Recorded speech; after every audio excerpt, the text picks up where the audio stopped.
Welcome, Black Hollywood Life fans. On today's Fit Club, we talk the McDonald's fitness tracker recall, the United States medal count from the Rio Olympics, and more.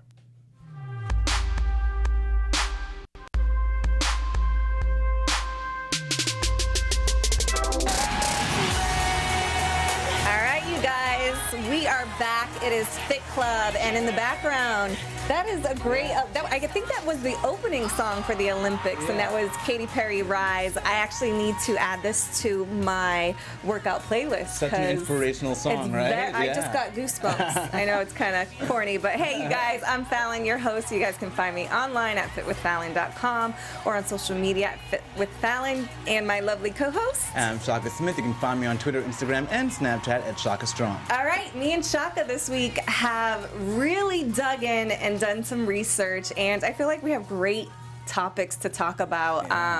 The first one, I'll give it to Shaka. He found this one, which is very interesting. It's about how McDonald's, in their Happy Meals, they were giving away fitness trackers for kids, and they actually had to do a recall because a lot of them were getting blisters and burns. Yeah, it's normally a good thing. You know, we want to give McDonald's kudos for at least promoting some health. So here's your unhealthy food, but we're going to give you, so you can track and burn it off after you eat your bad food. Exactly. So you may not want to start your kids off with the Happy Meal, but the fitness tracker is not such a bad thing. But yeah, so there's 70 reports of burns and blisters with this thing. So there's actually a current recall for, there's 29 million out there in the United States, 3.6 million in Canada. So certainly if you're going to McDonald's and getting these trackers, make sure you return them to McDonald's. I was actually talking to one of my friends about the topics that we had for tonight's show, and she was like, oh, my son has a fitness tracker. She was like, he loves it. He wears it everywhere. And I'm like, is he okay? And she was like, yeah, he's fine. Yeah. So, I mean, I would still probably heed the recall so he avoids the burn. But I guess that's been a little bit of a debate. You know, here they are promoting this healthy lifestyle, but it is a fitness tracker in the Happy Meal. Yeah. What side do you fall on? I just feel like it's those marketers are good, but they're snakes. They're still trying to get you. Like I said, you're going to eat your unhealthy food, but hey, we're going to try to make it seem healthier. But if you do return your fitness tracker, McDonald's will give you a low-fat Go-Gurt yogurt, or it will. What else? There was one other thing, or you'll get I think apple slices or something like that if you return your fitness tracker. Yeah, I mean, so it's unfortunate, but I like that they're moving in the right direction. I don't necessarily like that it's packaged with the Happy Meal, but guess what? People are going to buy the Happy Meals anyway, so now they get a fitness tracker with it, hopefully one in the future that works and doesn't burn them, but yeah. All right, let me tell you how many calories are in a Happy Meal. So if you get a Happy Meal with a cheeseburger and kids' fries, it's going to turn out to 530 calories and 20 grams of fat. So it would take the average adult man about 1 hour to burn this off working out. Wow, those stats aren't great, but they're heading in the right direction. But you know what? I'll be honest. I loved going to McDonald's growing up. Like when I think of my grandma, that was our treat. Sundays, she would pick us up, she'd bring us to McDonald's, and then we would burn it off playing for an hour, and they had the play place. Yeah. And I always look forward to, the different toys. So maybe if, they had a fitness tracker back then, I probably would be interested in playing with that, Yeah, so I mean, I think it, promotes health. At the end of the day, I'm just glad it's there. It's an option. So, but if McDonald's is going to exist, or at least they're going to, include some healthy stuff. The stuff in the chicken nuggets, they made that healthier. Natural, yeah. They have the Go-Gurt now. And I think that's good because kids eat chicken nuggets. So at least, there's something on the menu, whether the nuggets or the apple slices. I guess there's healthier options. And I'm not going to lie. I remember one of my friends, she dragged me to McDonald's, and I was like, I can't eat any of this. I'm trying to lose weight. And I looked at the salad menu. I got a salad. It was really, really good. And it was, 500 calories or less. I mean, I stepped into McDonald's the other day. I forgot. I didn't even know why I was there, but I was in McDonald's, and they've really reworked it, especially here in California, where it was like it was almost like a Chipotle type McDonald's where you could pick and choose what you wanted. and it made me think, oh, maybe one day I could come back to McDonald's and order some food. Not anytime soon, but if they stay in the right direction, who knows? All right, you guys, we have found 8 fitness phrases that you need or should start avoiding. Yeah, we see these phrases all over the internet, and I think they play into our psyche, so we need to look at them the right way. All right, so we're gonna deconstruct them, both Shaka and I guess give you the real meaning of why you shouldn't say these phrases. So the first one is train insane or remain the same. And I hear this, all the time. What do you think about that? It's one of those things, you can't out-train a bad diet. So that really also sends you the message that the harder you work in the gym, you're going to see these results, or really it's the harder you work outside the gym is where the results are really going to come. So that's one of those things that just kind of plays into our psyche of overtraining and hitting the gym to... And this phrase scares me when it comes to newbies to the gym because, I see my clients when they first start off with me, they're coming to the gym, and sometimes they can go so hard that it derails them from going to the gym consistently afterwards because they're so sore or they get sick and it scares them. So I don't think that always training insane. Yeah, you don't need your weighted vest. You don't need your oxygen mask. You don't need any of that. But it is a catchy phrase. The second one we have is go hard or go home, which is similar. Yeah, I'm just glad you're not home. That's the way I put it. I have so many people say, how do you stay motivated? It's because I don't have the mentality of going hard or go home. I have the mentality of just get my butt to the gym. If I have a bad workout day or if I have a great one, I'm there. Yeah, so. And again, like we said for the first one, you can risk burnout or you can even injure yourself. Yeah. Which, you got to be careful of. 3, I really regret that workout, said no one ever. But let me tell you, I have regretted workouts, and I'm not going to lie. I don't know if you've ever gone to the gym sick, where you're like, just get out of bed, just do it. You get there, you feel so sick, you hardly do anything, and you know what? You're telling yourself, you know what? I should have just stayed in bed, fully recovered, and then went to the gym. Yeah, I've had that. I've had that sick when I was in college, and I drank a lot more. I sometimes I'd have the impulse to go work out, having had a few drinks. Big mistake. Bad idea. So very bad definitely idea. Regretted it before. Number 4, strong is the new skinny. Yeah, I mean, that one's interesting. Well, the way I kind of deconstructed that one was, you can be strong and skinny. So I didn't really comprehend, but I guess I understand a little. I guess the idea is that, skinny, no matter what, Skinny is in. You don't have to be regardless skinny. of your level of fitness. Exactly. You can be strong, and that's more in now. Yeah. That's more cool. But on the other side, there are people who are skinny and fit and love it, and, so I think that could also send the potentially wrong message. All right, number 5, sore today, strong tomorrow. See, it depends on how sore you're getting. Again, you don't want to overtrain. You want to make sure that you're getting good recovery. It may be sore today, strong next week. So exactly. So you don't want to fall into the trap of thinking, I'm sore today, and tomorrow I have to go back and hit it even harder. Because for me, I did legs 2 days ago, and I am feeling it today. I should be strong today, according to this. Not still sore. And still feeling it. And sometimes it happens, so you've got to pay attention to your body and sit down and recover. I mean, it's hard for me to do too, so. Yeah, number 6, eat clean, train dirty. I actually like this one. I do say this one a lot. Yeah. What do you think of this one? That one's open to so much interpretation, and that's one of those phrases I do like, because I think eating clean is so important. I guess, again, you could take things too far with eating clean if you're miserable and it's somehow affecting you. Yeah. But, and you can't eat clean all the time. I mean, year-round. I know you enjoy birthday cake, right? Once a year, exactly, twice a year. Of course, yeah. I cheat all the time. So good cheats, healthy food. Exactly. Yeah. Number 7, sweat like a pig to feel like a fox. Yeah, and that's the I've same actually thing. never heard this one. Oh, yeah? You haven't seen the little meme with the pig and the fox? Yeah. Yeah, maybe. I don't know. Yeah, and again, you don't want to fall into the trap of thinking you got to overtrain, do cardio for 5 hours to get this particular body. And everyone's body is different, so you want to just watch the way you're changing and what you like. Even so, when I'm lifting heavy weights, I personally, I don't sweat much when I do weights. And, I'll have friends who perspire a lot doing weights. I don't. The only time I sweat a lot lot is if I'm doing cardio. So, you know, sometimes I have a great workout, I got a pump going, but I'm not necessarily sweating, you know, but I'm looking at my Polar watch and I'm like, hey, I'm burning a lot of calories, so I'm doing good here. My heart rate is up. So I could look like a fox, but, you know, even though I'm not sweating. Yeah, you don't want to go and deplete yourself, because, you know, if you do work out too long, your body may start to turn to muscle for fuel, and, you know, so they're just training all the time, constantly. You may be doing yourself a big disservice. Yeah. And number 8, hardest part is deciding to go.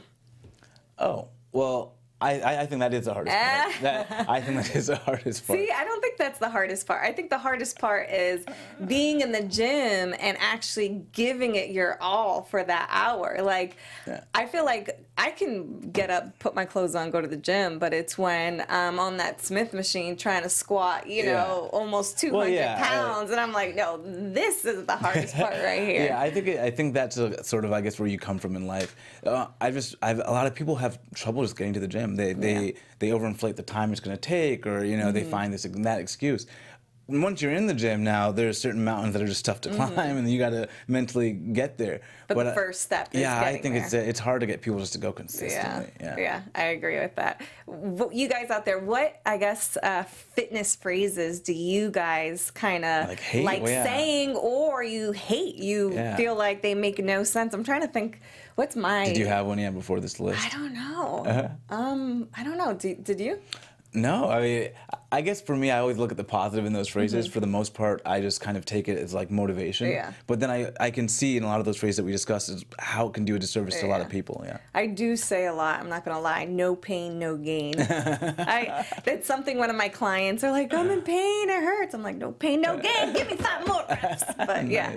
All right. So we have a new coffee that's gonna give you all the benefits and less the jitters. It's called mushroom coffee, also known as reishi or Ganoderma lucidum or lingzi, aka it's really Asian fungus. Now, I personally haven't tried this coffee before, but I know, Shaka, you usually try everything, so I'm counting on you. Did you try this before? I've tried reishi, so I haven't had the coffee because it doesn't sound very appetizing. You know, when I think of mushrooms, just knowing that they're fungus and how they are formed, it just freaks me out. I'm not really a mushroom person. If they come on anything I'm eating or in my soup, I usually just pluck them out. I don't like them. I've only taken them in supplement form. I'm not a big fan of mushrooms. But if you do try this mushroom coffee, there are many, many benefits. It boosts your immune system with many different things. The polysaccharides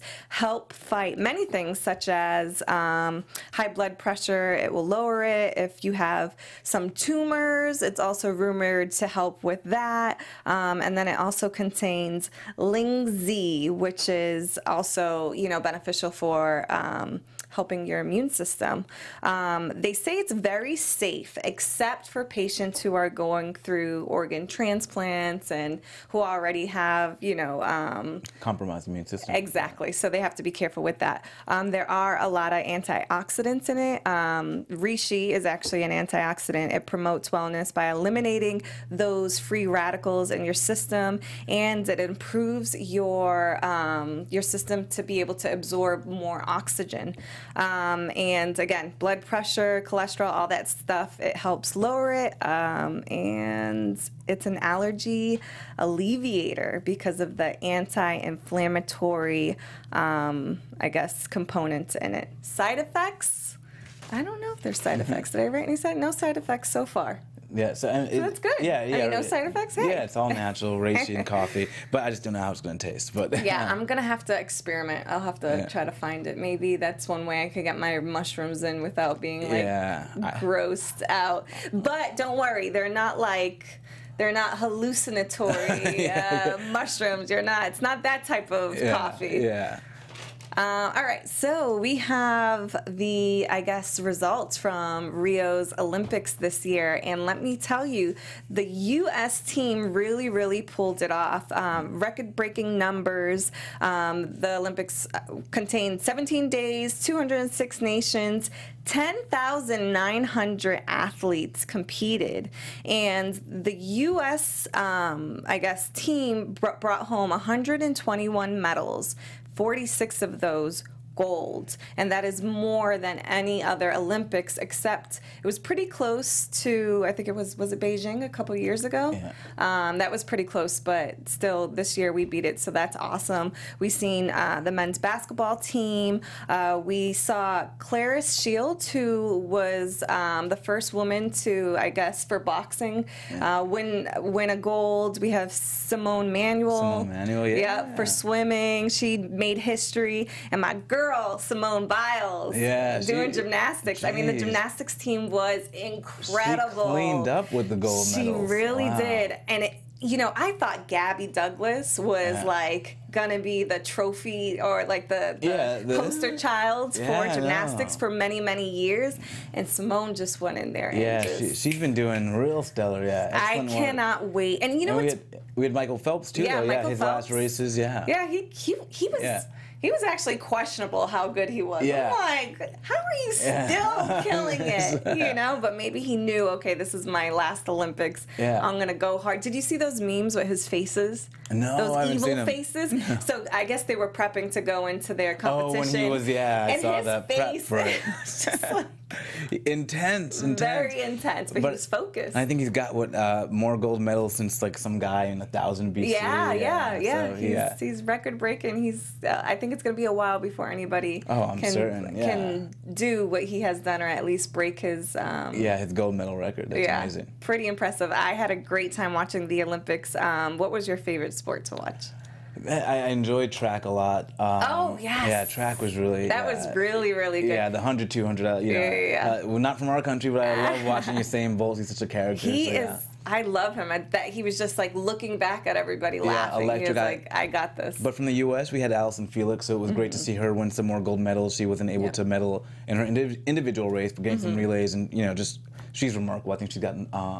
6 or 7 golds by now, but yeah, she's absolutely amazing. And you know what? I'm just seeing so many minorities take home the gold, and it's amazing. I wonder if they could do more studies and see. Well, I mean, that's what I love about sports and how interconnected it is. Because even when I think about what Jesse Owen in 1936, competing in the Olympics on a national stage. And I think getting people in different cultures together, which is kind of why the whole Lochte thing was unfortunate, because it was like a culture clash. Oh, we didn't even talk about that, So that's why that was such an unfortunate part, because these are the moments you celebrate our differences, and you see them, Yeah, I saw his Good Morning America interview. I'm like... I interviewed him a couple years ago. Wouldn't have predicted this. He's a crazy kid, but just to do what he did in that country and at the time, just awful all around. Yeah, definitely has already affected his career with sponsors being dropped. But hopefully from this Olympics, remember the good stories, the Simone Manuels and Biles and Phelps. The great stories, not the bad ones. Yeah. All right, so we researched this new, I guess, theory on being able to increase flexibility and strength with weighted stretches. Now, I grew up as a competitive gymnast, and this is something that we did doing gymnastics, but for some reason, I just forgot about this. Like, it was something that we just did anyway, but I guess... as an adult, as a trainer, they don't teach this to you, or you don't see it often. Do you practice weighted stretching? Yeah, I do. Oh, do you? On the, I forget the name of the plate. It's that big plate that vibrates. Yeah. So I like to do weighted stretches on that. Oh, okay, yeah. So for those of you out there who don't know what weighted stretches are, can you explain? Well, for me, it's just stretches with adding weight to get that muscle more flexible. A lot of times, if you're getting stretched out by someone, they're kind of pushing you as you go deeper throughout your stretch. And so a way to kind of get deeper is to have some weight, you know, kind of push on you. And it helps with your strength. And usually, you know, when you think of getting stronger, you think, okay, I got to lift weights to get stronger. And when you think about flexibility, you think, I have to not use weights, in order to get more flexible. But this is kind of intertwining the both of them together. Yeah. And there's different ones. There's ones, you can do a pike one. And I've even seen it without weights, but you put like a band around you and you tie it around like a pole or anything. Yeah. And you sit down, have the band around your back, you lean forward, and it's going to push you forward. That way you get deeper and deeper and deeper into the stretch. So I thought that was, I think it's just called a weighted pike stretch. The Jefferson curls, which I think it's what you were talking about on the plate machine. Yeah. But you can also take a yoga block, or you can just stand on anything that's elevated. You put your feet and your toes up to the edge. You grab a weight or even a kettlebell, and you slowly let yourself hang, and you'll feel yourself getting past the point of where you're usually not able to stretch. Yeah, and you have to make sure you go slow. You don't want to do this fast, because your hamstrings, muscles are almost like piano strings. They're very, very thin, so you have to be careful. You don't want to pull anything. This is start light. Exactly. This is start light and then slowly add more weight. But yeah, those are two different strength and flexibility stretches that you could do, or weighted stretches that really help you with your flexibility. And I know so many of us work day jobs where we're sitting down all day, we're at a desk for 40 plus hours, and when you go to the gym, you're so focused on doing curls or you're not focused on opening up your shoulders and the flexibility and correcting your posture and stuff like this. So this is something that we need to keep in mind, and I feel like that's why so many injuries occur, because people are so focused, I got to get stronger, I got to get stronger. But if you look at many athletes, especially gymnasts, and I'm sure all the athletes that were in the Olympics, I know flexibility is probably a game changer component when they're competing, when they're getting ready to compete. That probably helps them in their game and be true and be good at what they do. Yeah, and this is something that's just nice that you can do at home. That's really low impact. That if you feel like you really don't have enough time, buy a kettlebell, have that at home, and you can start doing some of these weighted stretches. Yeah, and most adults can't even touch their toes. Yeah, so this will certainly go a long way to helping you do that, too. Exactly, and I know a scientist, I think he was from Brazil a while ago, founded this test. It's the seating to stand-up test with no hands. Did we ever talk about this before? I'm not sure. So basically what you do, he came up with this test, and he's a scientist, and it's proven that if you sit down Indian style and you stand up without using your hands, you have a life expectancy of living more than 5 years. But if you have to use your hands and it's harder for you to get up, your chance of dying in 5 years goes up 5 times. What? And if you don't believe me, Google it. Wow. I'm surprised you haven't heard of it. No, when I first heard of this, I was so scared. I was like, I have to sit on the floor. I got to get up without using my hands. Oh my God, yeah. And then my elderly clients, I started forcing them to do this, and it really opened up their eyes, like, wow, I need to start stretching.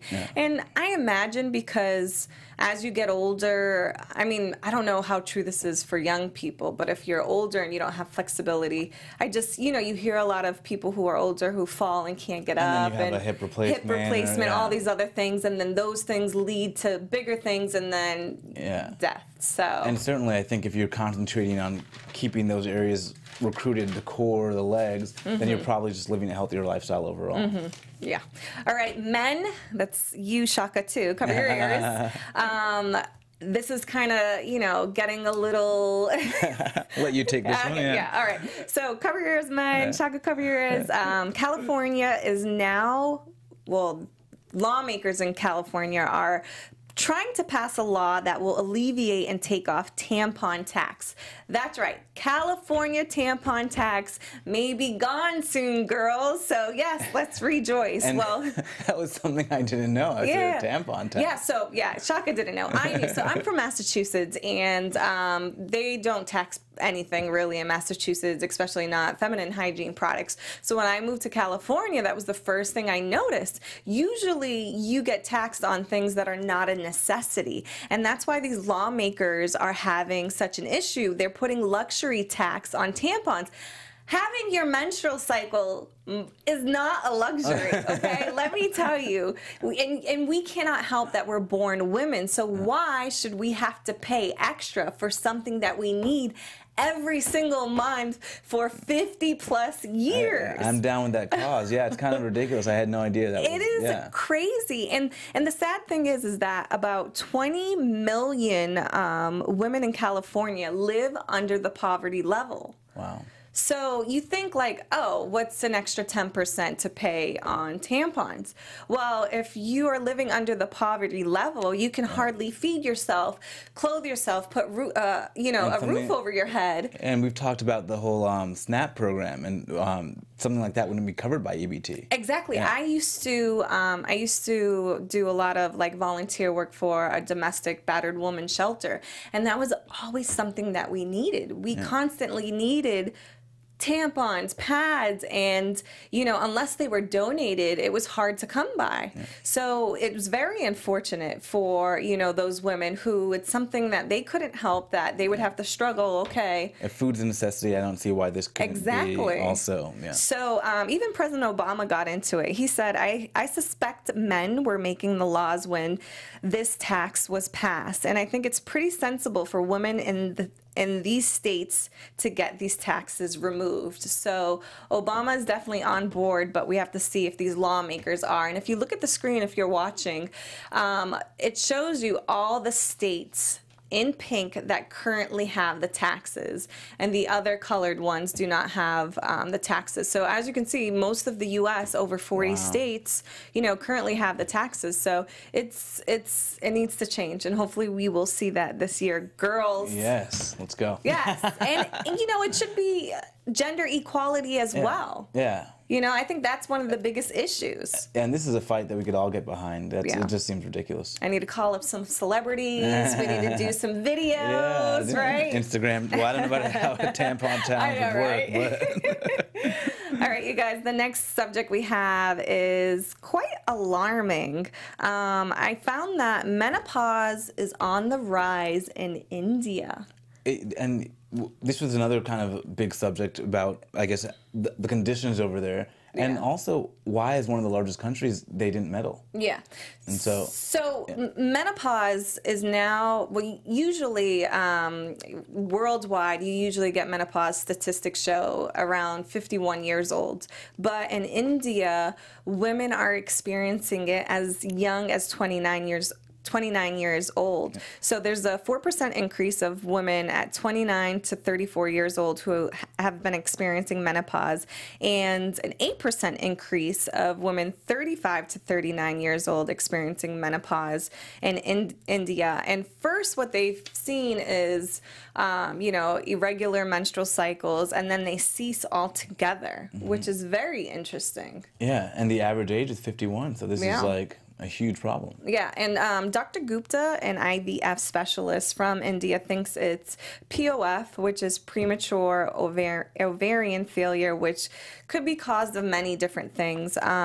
Your changing of food habits, the work culture, it's inducing lots of stress, lifestyle choices, I think you mentioned that, if you're drinking, smoking, but I feel that this should be a wake-up call for the rest of the world, us women. If it's happening in India, what's so different about India than us? So will this start to happen? Will the rise be, noticeable here as well pretty soon? So I'm very interested to look into this subject. Yeah, I think it probably has a lot to do with like the poverty rates there. And so I don't know exactly what's going on, but I think it probably has a lot to do with how the medical care and the poverty rates and people having access to I hope they do more research on this, because the article we looked up, it gave us some stats, but, it didn't look like they had so much research on it. But they did say, to prevent this from happening, you want to take control of your diet, you want to live a healthier lifestyle, eating clean, exercising, getting enough sleep, and try to minimize stress as usual. But So good lessons to take anyway, no matter what you're doing, I suppose. Yeah. It's kind of scary. I don't know. All right, you guys, that is all we have for today's show. But, you know, we appreciate you guys tuning in. We got the stats back from our iTunes listeners. Yeah. And we were blown away. Me and Chuck are like, wow, a lot of people listen to us. So thank you so much. Yeah. You know, you guys who have been tuning in, listening to the podcast on iTunes, even you YouTubers who have been watching us on YouTube. You know, we feel very appreciated that you guys want to learn from us, you know, and you want to better your health, and you want to, you know. Yeah, and that's what we're here for. And we just love to get your questions, your comments. We want to cater this show for you guys. So, yeah, we're just interested in what you guys want to know about fitness. Yeah, so if you're listening to us on the podcast especially, or on YouTube, please reach out to us. You know, if you have some questions that you want us to dig deeper on, research on, or if you want to know more about us and our routines, you know, we'd love to reach out to you. Or if you have a crazy, you know, story that's inspirational about your health, how you changed your life through fitness. Yeah, we'd love to share those kind of stories. Yeah, we'd love to share them with you guys. So, or even what you've learned from the show and how it's helped you. Yeah. All right, you guys. Thanks so much for tuning in. We'll see you next week, same time, same place. Thanks for joining Fit Club. We'll see you soon. See you guys. From executives Keven Undergaro, Dario Kristen, Tiana Hobson, and the entire BHL staff, we would like to thank you for supporting Black Hollywood Live, the first online broadcast network dedicated to African American entertainment. For questions and comments, contact us. info@blackhollywoodlive.com. Like us on Facebook, tweet us, or Instagram us at BHL Online. And I am the official voice of Black Hollywood Live, Scipio. Instagram me at KingXOBay. Thanks for tuning in. Hollywood Redefined. The views expressed here are those of the host only and do not necessarily reflect the views of BHL or its owners or principals.